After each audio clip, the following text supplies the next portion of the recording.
Mac 13 से 15 के बीच की जबरदस्त स्पीड, यानी आवाज की गति से भी कहीं ज्यादा, और हवा में ही अपना रुख बदलकर सीधा टारगेट पर मारने वाली, जबरदस्त नुकसान करने वाली, इस्राइल के सबसे एडवांस डिफेंस सिस्टम को चकमा देकर उसकी पकड़ में आना नामुमकिन बनाने वाली हाइपरसोनिक मिसाइल। जी हां, ईरान की फतह ने मिडिल ईस्ट में ऐसी धाक जमाई है कि इस्राइल को अगली कोई भी आक्रामकता से पहले बार बार सोचना पड़ेगा, 10 बार सोचना पड़ेगा। ईरान इस्राइल सीज फायर के बाद अब इस जंग की टर्निंग पॉइंट मानी जा रही फतह हाइपरसोनिक की चर्चा काफी तेज हो गई है। दुनिया भर ने ईरान की इस मिसाइल का जलवा देखा। यह हाइपरसोनिक मिसाइल न सिर्फ इस्राइली सुरक्षा प्रणाली को भेदने में कामयाब रही, बल्कि सेंट्रल इस्राइल में जबरदस्त आगजनी कर तबाही मचाई। अब पासदारान इस्लाम ने इस मिसाइल के जरिए इस्राइल में किए गए तांडव पर कहा है कि शक्तिशाली और उच्च गति से दिशा बदलने वाली फतह मिसाइलों ने कायर ज़ायनियों के ठिकानों को हिलाकर रख दिया और तेहरान के दुश्मनों को ईरान की ताकत का साफ साफ पैगाम दे दिया। Aim right, achieve big. At KR Mangalam University, we provide you the platform to turn your dreams into reality. At KR Mangalam University. अब जब ईरान की इस हाइपरसोनिक मिसाइल के वीडियो और तस्वीरें सोशल मीडिया पर गश्त कर रही हैं, तो लोग पूछ रहे हैं कि क्या ये कोई हाइपरसोनिक ग्लाइड व्हीकल है। वहीं कई लोगों ने इसकी तुलना उल्का पिंड से कर डाली, लेकिन रिपोर्ट ने पुष्टि की है कि ये ईरान की नई हाइपरसोनिक मिसाइल फतह है, जो करीब मैक 15 यानी आवाज की स्पीड से भी 15 गुना तेज उड़ सकती है। गौरतलब है कि हाइपरसोनिक मिसाइलें वो हथियार होते हैं जो हवा में आवाज की स्पीड से कम 5 गुना तेज उड़ती हैं, करीब 6100 किलोमीटर फी घंटे की रफ्तार से, और उड़ान के दौरान अपनी दिशा बदल सकती हैं। इनकी यही विशेषता इन्हें ट्रैक करने और पकड़ पाने में मुश्किल बना देती है।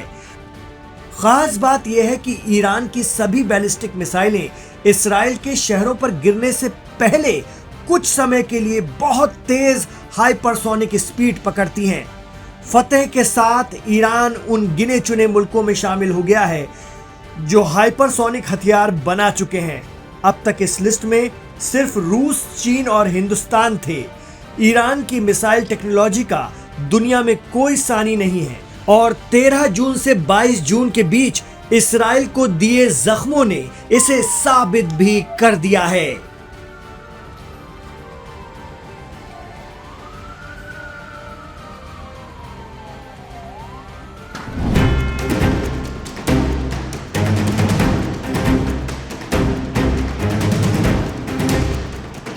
वार पर वार, एयर स्ट्राइक पर एयर स्ट्राइक, हमले पर हमले, वो भी इस्राइल और अमेरिका के जरिए।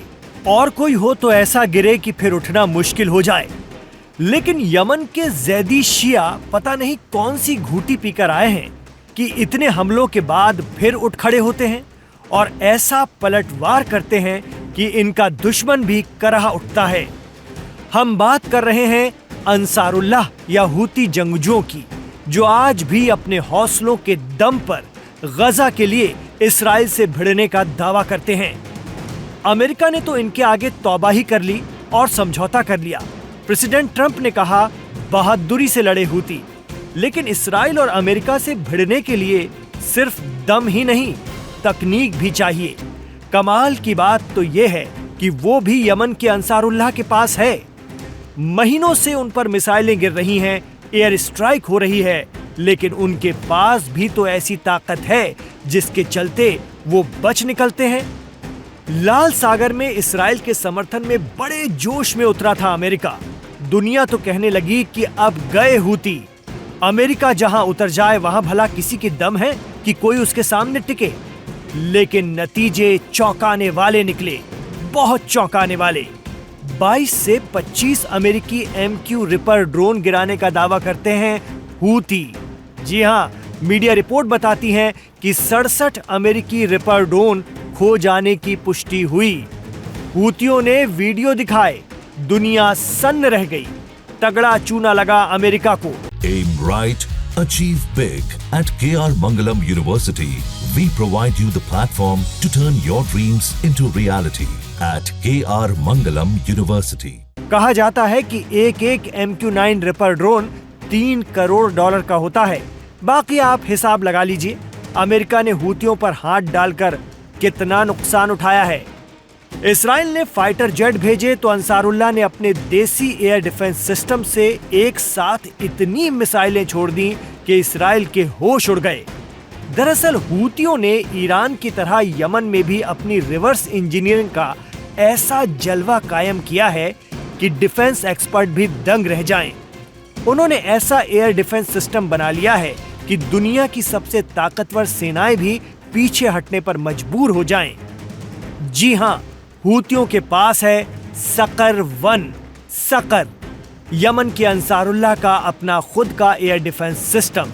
अरबी में सकर के मायने हैं दोज़ख या जहन्नुम की आग या झुलसा देने वाली गर्मी, जिसे सकरी कहा जाता है।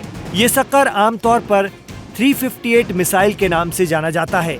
358 एयर डिफेंस सिस्टम अजीब किस्म का है। इसकी मिसाइलें हवा में देर तक मंडराती रहती हैं और सही मौके पर एकदम से दुश्मन के जहाजों, मिसाइलों और ड्रोन को निशाना बनाती हैं। इस मिसाइल का टर्बोजेट इंजन इसे बाकी रॉकेट मिसाइलों से अलग बनाता है। 2019 में अमेरिकी नेवी ने इसकी पहली झलक देखी थी, जब वो एक जहाज से इन मिसाइलों के पुर्जे जब्त कर पाई थी। तब दुनिया को पता चला कि अंसारुल्लाह ने चीज क्या बना ली है।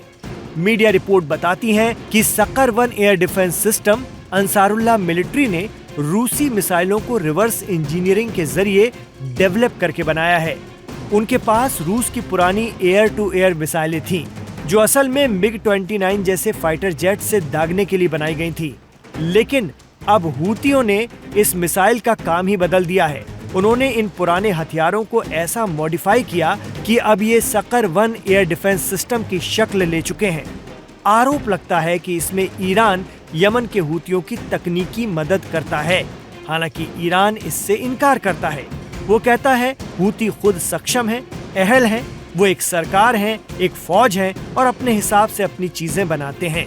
बस फिलिस्तीन को लेकर उनके स्टैंड की ईरान कद्र करता है और नैतिक सपोर्ट करता है। मीडिया रिपोर्ट कहती है 2014 में जब हूती विद्रोहियों ने यमन की सत्ता अपने हाथ में ली तो उन्हें सरकारी फौज के पास जमा पुराने सोवियत दौर के कई एयर डिफेंस सिस्टम भी हाथ लग गए।